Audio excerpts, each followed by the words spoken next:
सुनते रहिए जो कह रहे हैं। बहुत शुक्रिया, आप सबका इस्तकबाल है समाजवादी पार्टी के कार्यालय में और हम सब आपका स्वागत करते हैं। तमाम प्रेस और मीडिया के साथी हैं, फोटोग्राफर्स हैं, जर्नलिस्ट हैं, साथ में जो बाहर से साथी लोग आए हैं, समाजवादी सिपाही आए हैं। इसमें मंच पर बैठे हुए राष्ट्रीय अध्यक्ष अखिलेश जी, राजेंद्र चौधरी जी, किरण नंदा जी, हमारे गुरु जी उदय प्रताप सिंह जी और तमाम सारे मेहमान जो यहाँ पर मौजूद हैं। आज का दिन बहुत महत्वपूर्ण है, राष्ट्रीय युवा दिवस के नाम से जाना जाता है और युवाओं के बारे में आप जानते हैं कि सबसे बड़ी चुनौती इस समय देश फेस कर रहा है। जिस तरह की बेरोजगारी है, जिस तरह के सुसाइड्स हो रहे हैं, जिस तरीके की अवसाद डिप्रेशन में जा रहा है इस देश का यूथ, ऐसे में विवेकानंद जी की जयंती पर, जिसे राष्ट्रीय युवा दिवस के नाम से जाना जाता है, हम सब इकट्ठा हुए हैं। हम सब आज ही नहीं इकट्ठा हुए हैं, पहली बार नहीं इकट्ठा हुए हैं। 12 जनवरी विवेकानंद जयंती पर हर साल समाजवादी पार्टी की ओर से एक कैलेंडर लॉन्च होता है, लेकिन ये कैलेंडर सिर्फ एक नॉर्मल कैलेंडर नहीं होता है जिसमें डेट्स होती हैं। एक किस्म का प्लानर होता है, एक किस्म का विजन होता है और आप सब इसके गवाह रहे हैं पिछले 2-3 सालों से। खुशी की बात यह है कि ये वो दौर है, आप हमारे बीच में, हम लोग तमाम लोग जो पार्टी के हमदर्द हैं, हमने देखा कि पिछले चुनाव में जब कैलेंडर जनवरी में लॉन्च हुआ था और जनवरी में ही कैलेंडर में 4-5 जगहों पे सीधा सीधा जो स्टेटमेंट आया था कि संविधान का मुद्दा सबसे बड़ा मुद्दा है, जबकि पूरे देश में कोई नोटिस नहीं कर रहा था कि ये मुद्दा बनने जा रहा है। पिछले साल का कैलेंडर जिनके पास है आप देख सकते हैं, जनवरी में इसकी सुगबुगाहट भी नहीं थी और एजेंडा कुछ और हो रहा था। 22 जनवरी को राम मंदिर का शिलान्यास, वो प्राण प्रतिष्ठा होनी थी, पूरा देश एक तरफ जा रहा था, लेकिन कैलेंडर में दर्ज था कि इस देश की आम आवाम संविधान और लोकतंत्र की रक्षा के लिए एकजुट है और संविधान का मुद्दा सबसे बड़ा मुद्दा बनने जा रहा है। और लोकसभा चुनावों ने इस हमारे अखिलेश यादव के विजन को सही साबित किया था और उसके बाद से ही तमाम सरकारों की बेचैनी बढ़ चुकी है। इसके पहले उस घटना के बाद एक बहुत विपक्षियों ने एक पूरा तैयारी करी और जो दलित, पिछड़ा, अल्पसंख्यक, महिलाओं की और वर्किंग क्लास की जो यूनिटी स्टैब्लिश हो रही थी, उसको डैमेज करने के लिए, उसको तोड़ने के लिए अपार पैसा इस्तेमाल हो रहा है और ताकत इस्तेमाल हो रही है, जिसके लिए इस देश को अगर दोबारा इस देश की आवाम को तोड़ना भी पड़े तो कोई चिंता नहीं है। अभी 4-5 दिन 6 दिन पहले इसी जनवरी में सावित्रीबाई फुले का जन्मदिन होता है और उस पर एक झूठा एलिगेशन लगाया गया कि अखिलेश जी ने उनको भूल गए, जबकि 2023 के कैलेंडर में वो भी यहाँ पे मौजूद है। पहले पेज पर जनवरी में सावित्रीबाई फुले और फातिमा शेख की तस्वीरों के साथ दर्ज था और अखिलेश जी ने ट्वीट भी किया था। तो ये हम लोग इसलिए बता रहे हैं कि इस महत्वपूर्ण दिन पर आज भी विवेकानंद जी जिस तरीके से उनको याद किया जाना चाहिए, उसके लिए जरूरी है कि हम सब एक बराबरी की दुनिया की ओर आगे बढ़ें। विवेकानंद के कोट के साथ 12 जनवरी को हम लोग उन्हें श्रद्धांजलि देते हुए, उन्हें याद करते हुए, सिर्फ उनके कपड़ों के रंग को नहीं बल्कि उनके विचार, उनकी जीवन शैली और उनके विचारों के साथ इस कैलेंडर को लॉन्च करेंगे अभी हमारे राष्ट्रीय अध्यक्ष जी। उनके पहला कोट इसमें लिखा है कैलेंडर में, राष्ट्र का गौरव महलों में सुरक्षित नहीं रह सकता, हमें झोपड़ियों की दशा भी सुधारनी होगी। यदि गरीबों एवं शूद्रों को दीनहीन ही रखा गया तो देश और समाज का कोई कल्याण नहीं हो सकता। ये बात विवेकानंद जी ने कही थी, जो अपने आप को समाजवादी भी कहते थे। और इसी के साथ इसी जनवरी में सुभाष चंद्र बोस को भी याद करने की जरूरत है और उनका लिखा हुआ कोट है कि सच्चे समाजवादी को साम्राज्यवादी विरोधी भूमिका निभानी होगी, देश में समाजवाद की स्थापना करना अगला दायित्व होगा। तो आज तमाम पुरखे हमारे जो संत परंपरा से आते हैं, जो तमाम फ्रीडम स्ट्रगल से निकल के आते हैं, चाहे वो हिंदुस्तान सोशलिस्ट रिपब्लिकन एसोसिएशन रही हो, बिस्मिल अशफाक से लेकर भगत सिंह की परंपरा रही हो, उन सबको समेटे हुए विवेकानंद जयंती पर हम इस कैलेंडर को राष्ट्रीय अध्यक्ष के मार्फत आप सबके बीच लेकर आ रहे हैं। बस इससे ज्यादा बातें अभी नहीं कहेंगे। इस कैलेंडर में तमाम लोग शामिल रहते हैं, हिमांशु जैसे रिसर्च स्कॉलर हैं, विपिन हैं, पीयूष हैं, ये लोग मेहनत करते हैं और हम आपसे फीडबैक चाहते हैं ताकि हम इस समाज को सही दिशा देने में क्या भूमिका अदा कर सकते हैं। ये मीडिया के लोग भी हमें आगे सजेस्ट कर सकते हैं, जो हमारे जनता के बीच में काम कर रहे हैं वो भी करेंगे। और उम्मीद है कि इसमें लिखी जो अखिलेश जी जो बातें रखते हैं, जिस तरह के समझाते हैं, उसी विजन के तहत हम लोग उत्तर प्रदेश में एक बेहतर माहौल बनाने की ओर आगे बढ़ सकेंगे। जिस तरीके से नफरत हावी हो रही है, जिस तरह से पीस खत्म हो रही है, उसको लेकर कुछ ना कुछ जरूर किया जाएगा और शायद इसकी शुरुआत बहुत जल्द होने जा रही है।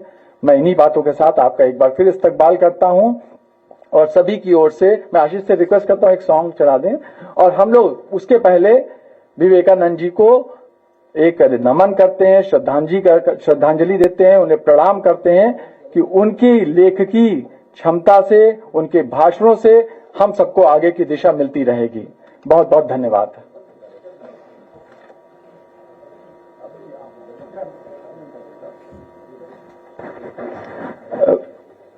हम लोग कैलेंडर लॉन्च करते हैं, फिर गुरुजी अपनी बात रखेंगे।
ये कैलेंडर बहुत सारी जो हमें सलाह होती है, परामर्श होता है, आशीर्वाद होता है, कोई बात नहीं। उदय प्रताप सिंह जी जो हमारे बीच में हैं, उनकी प्रेरणा रहती है, मैं चाहता हूं वो इस पर अपनी बात रखें।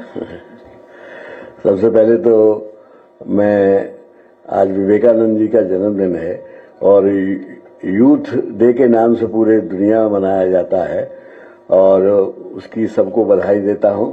और दूसरी बधाई मैं दीपक कबीर जी को और उनकी पूरी टीम को देता हूं जो हर साल नेताजी के नाम पर ये कैलेंडर प्रकाशित करते हैं। ये कैलेंडर अपने आप में एक बड़ा एक नया विचार है।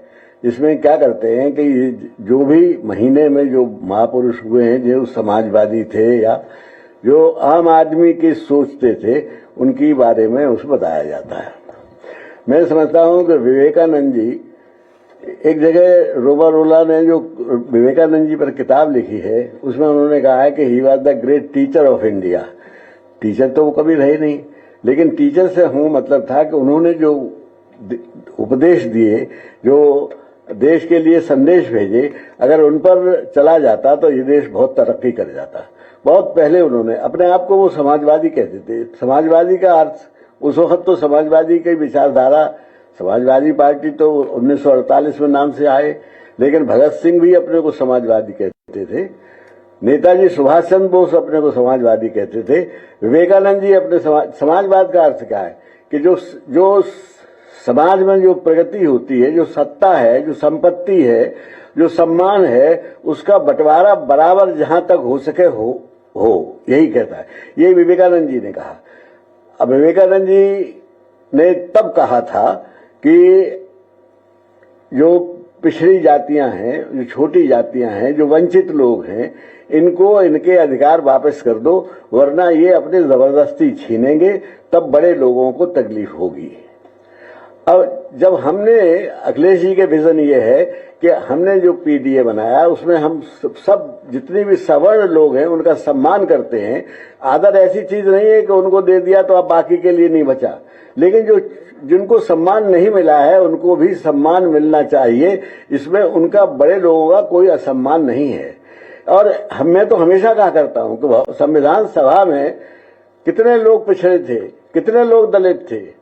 अम्बेडकर जी को छोड़ दें, एक दो और को छोड़ दें, तो सारे वो लोग थे जो सवर्ण थे, लेकिन वो जागे हुए लोग थे, वो देशभक्त थे, वो जानकार थे, वो ज्ञानवान थे। उन्हें मालूम था कि देश में जब तक मुख्य धारा से इन सबको नहीं जोड़ा जाएगा तब तक ये देश बड़ा देश नहीं बन सकता है। हमारे ऊपर इतने हमले हुए, हम कभी नहीं जीते।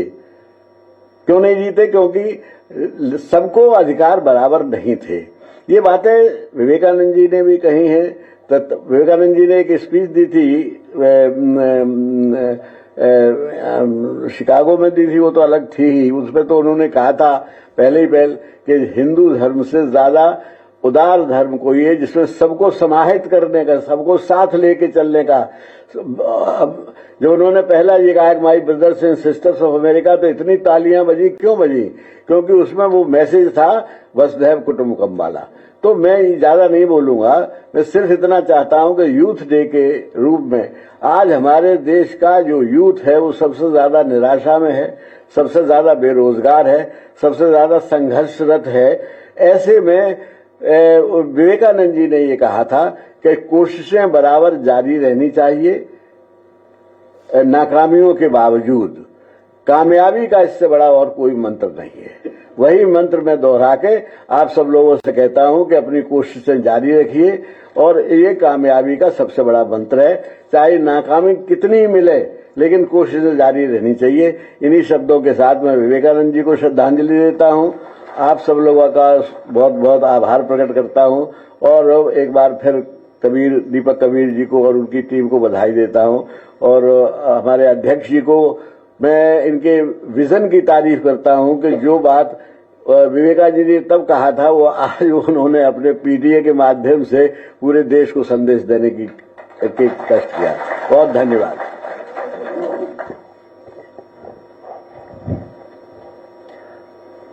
मैं सबसे पहले प्रेस के साथियों का धन्यवाद देता हूं कि अभी अभी जब जानकारी दी उसके बाद भी आप सब लोग यहाँ मौजूद हैं। मैं अपने सभी प्रेस के साथियों का बहुत बहुत धन्यवाद। साथ ही साथ दीपक कबीर जी को बहुत बधाई कि जो नेशनल यूथ डे के दिन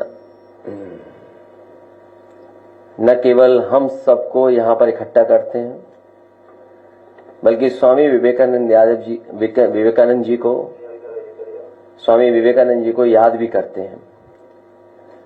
जहां हम सब लोग बैठ करके याद कर रहे हैं, आदरणीय उदय प्रताप सिंह जी ने जो बातें रखी हैं कि पहले ही भाषण में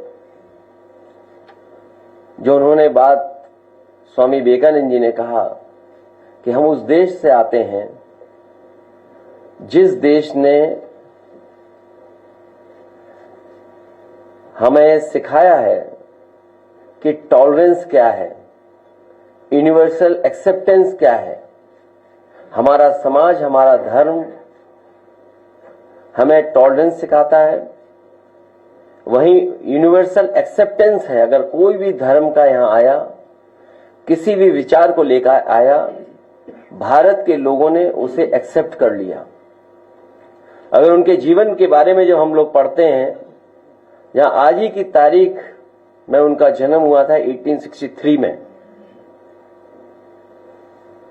परिवार, उनके भाई, और जो सबसे ज्यादा इन्फ्लुएंस किया उनके जीवन को, जहां वो पढ़े, कलकत्ता से लेकर के और जो आसपास उनके लोग थे, और वहां की जो कलकत्ता के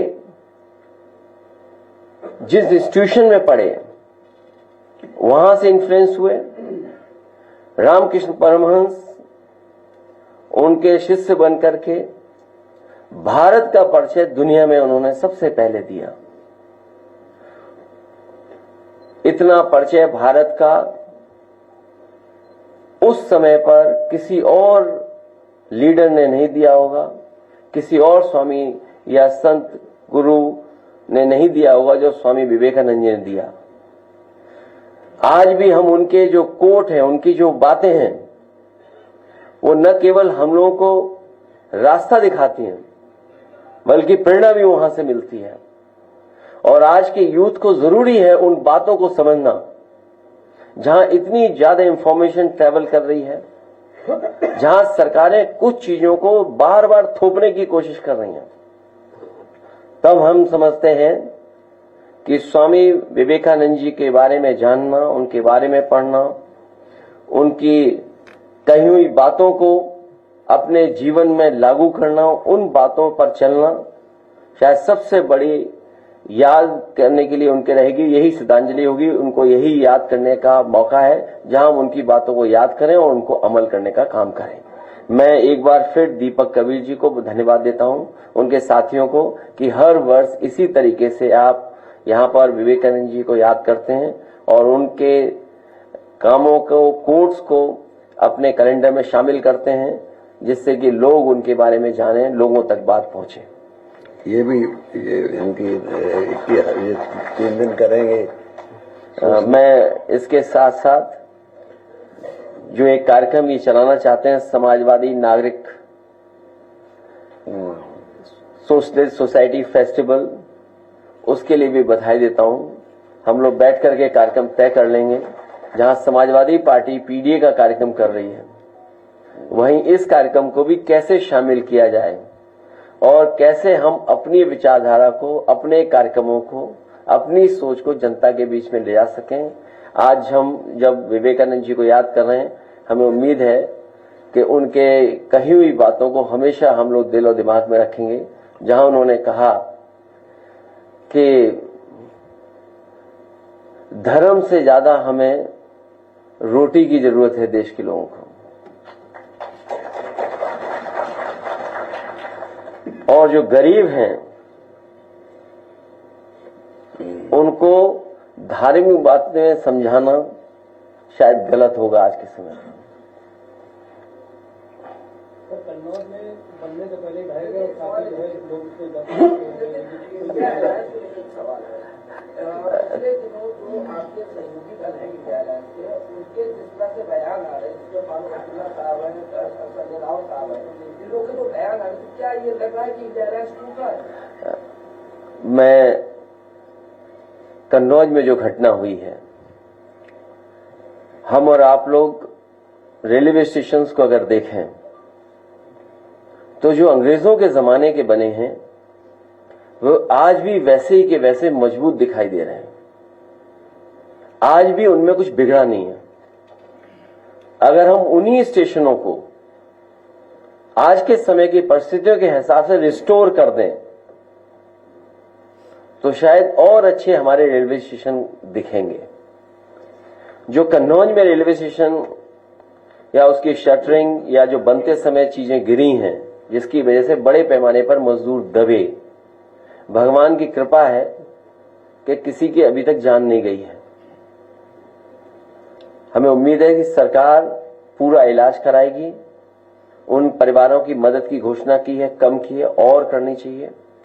साथ ही साथ सरकार को यह भी देखना चाहिए कि आखिरकार ठेके में कौन लोग शामिल थे।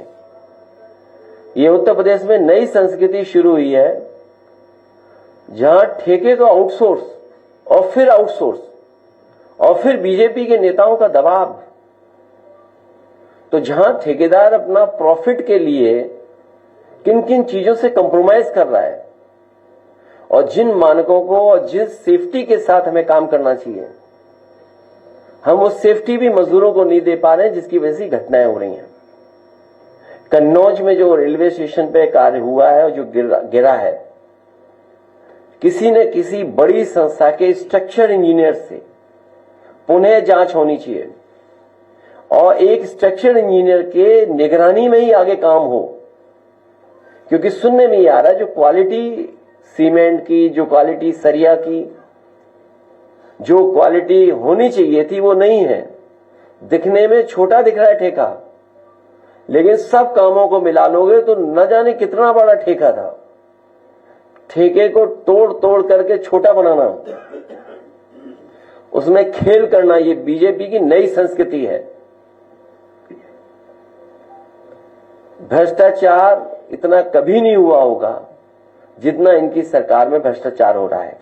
दूसरा, जो इंडिया गठबंधन का सवाल पूछा है, इंडिया गठबंधन वैसा ही इंटैक्ट है। जो इंडिया गठबंधन शुरुआती दौर में जहां से बनना शुरू हुआ था कि वो रीजनल पार्टीज जो भारतीय जनता पार्टी का मुकाबला कर सकें, उन्हीं का साथ देना, उन्हीं के साथ खड़े दिखना है। समाजवादी पार्टी आज भी उसी रास्ते पर है कि इंडिया गठबंधन और मजबूत हो, वही regional party Bharatiya Janata party का मुकाबला करें जो लड़ रही हैं, उन्हीं के साथ खड़ा दिखना पड़ेगा। तो मिल्कीपुर के लिए क्या तैयारी है? मिल्कीपुर की पूरी तैयारी है। अयोध्या का चुनाव भारतीय जनता पार्टी फिर एक बार हारेगी। इसलिए हारेगी कि कई अखबार, टीवी चैनल यही कह रहे हैं कि समीकरण तो समाजवादी पार्टी के पक्ष में ही है। जब टीवी चैनल, अखबार बोलने लगे, मैं आपसे भी कहूंगा कि ऐसा मत न्यूज चलाइए, इसलिए न्यूज मत चलाइए क्योंकि बीजेपी पुलिस लगा देगी। मेरी आपसे हाथ जोड़ के निवेदन है कि 7 चुनाव तो लूटे उन्होंने, इसीलिए सुप्रीम कोर्ट में भी बात चली गई है और इलेक्शन कमीशन ने भी वो डिजिटल जो रिकॉर्डिंग्स हैं, डिजिटल जो चीजें उनको देने मना कर दिया। वो इसीलिए क्योंकि एक ही मशीन पर बार बार पुलिस के लोगों ने बटन दबाई थी। अगर आपको याद हो, इसी हॉल में मैंने कहा था कि अगर फॉरेंसिक जांच हो मशीनों की, बटन की, तो आपको जानकारी हो जाएगी कि एक ही व्यक्ति ने बटन दबाई होगी। और हमने, आपने वो तस्वीरें भी देखी, वो वीडियो देखा जहां पुलिस का एक अधिकारी महिलाओं को रोक रहा था, लेकिन महिलाएं डरी नहीं थी। वो बहादुर महिलाएं वोट डालने के लिए लगातार उन पुलिस वालों से लड़ रही थी। आप बोले ना बोले, हालांकि बहुत सी जगह आप लोग नहीं बोलते हैं, कोई बात नहीं, लेकिन आप भी सच्चाई जानते हैं कि कितना दबाव था अधिकारियों पर। जो अधिकारी बेईमानी कर रहे थे, वो अधिकारी कह रहे थे हम क्या करें, मजबूरी है। तो मिल्कीपुर का चुनाव जनता समाजवादियों को जिताने जा रही है। बस आपसे निवेदन है कि आप हमारी बड़ाई मत करना। सर, 5 मंत्रियों को लगाई गई है ड्यूटी वहां पर, अभी 5 मंत्री। अगर आप विभाग देखोगे उन मंत्रियों का, वो सब लूटने वाले लोग हैं, विभाग लूटे हैं। आप बताइए किस विभाग में नहीं आ रही हैं शिकायतें? किस विभाग में शिकायतें नहीं? 14 तारीख से कुंभ शुरू हो रहा है, जा रहे हैं कि नहीं जा रहे हैं? मैं हमेशा गया हूं और अगर आप कहो तो तमाम वो पिक्चर्स मैं शेयर कर सकता हूं आपसे, जिसमें समय समय पे मैंने गंगा में स्नान लिया है। कम से कम वो भी शेयर करें जो दूसरों को कह रहे हैं कि गंगा में नहाओ। और कुंभ में जाने की जो परंपरा है, वो कई मायनों में कई तरीके से परंपराएं हैं। कुछ लोग गंगा स्नान इसलिए करने जाते हैं पुण्य के लिए, कुछ दान के लिए जाते हैं, और कुछ लोग जो पाप करते हैं अपने पाप धोने जाते हैं। तो हम लोग पुण्य के लिए जाएंगे और दान के लिए जाएंगे। तस्वीर लगा दी गई है सर वहाँ पे अभी लोग का। सर, एक सवाल है, लखीमपुर खीरी में रामचंद्र मौर्य की पुलिस हिरासत में मौत हो गई, उसको लेकर के पीपी सिंह जो वहाँ के सीओ थे धोलारा है, उन पर कोई कार्रवाई नहीं, बहुत उल्टा सीधा बोला था। मुझे याद है ये घटना कुछ दिन पहले हुई है, और जब मुझे वो वीडियो मिला तो मैंने वीडियो शेयर भी किया था। एक पुलिस अधिकारी इस तरह की भाषा नहीं बोल सकता। ये वही जिला है जिस जिले में एक विधायक जी को ठोका गया था, और किसने पीटा था? ये पीडीए परिवार के साथ इसी तरह का व्यवहार इस सरकार में बहुत दिनों से हो रहा है। ये पीडीए परिवार के लोग बहुत अपमानित हो रहे हैं। इसलिए मैंने ये भी कहा कि पीड़ित, दुखी, अपमानित लोग पीडीए के साथ खड़े दिखाई दे रहे हैं।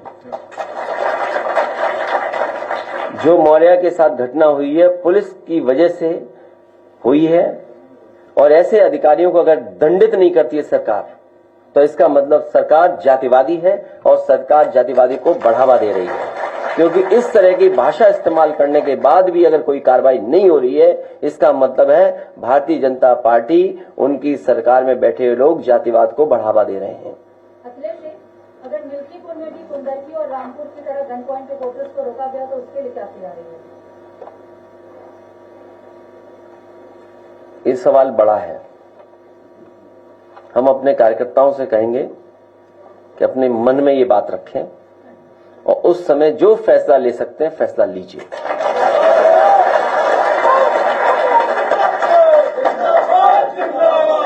सर, क्या मुट्ठी बांधने वाला जो आपकी घोषणा थी इसका सही समय आ गया? क्यों विवेकानंद जी जयंती के दिन भी आज आप इधर उधर जा घूम रहे हो?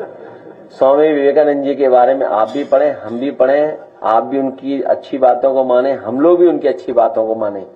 और जो धर्म का रास्ता उन्होंने दिखाया, जो समय समय पर दुनिया में उन्होंने जिस बात को रखा, पहली बार भारत का और हमारे हेरिटेज का, हमारी रिचुअल्स का, हमारी परंपराओं का, हमारे धर्म का जो प्रचार उन्होंने किया, शायद वैसा कोई नहीं कर पाया। वेस्टर्न वर्ल्ड में हमारी आपका परिचय देने वाले स्वामी विवेकानंद जी को आज हम लोग याद करते हैं, जो उन्होंने धर्म का रास्ता बताया कि जो हमारा भारत ये है कि सबको एक्सेप्ट करता है और टॉलरेंस है उनके अंदर, हमारे लोगों के अंदर।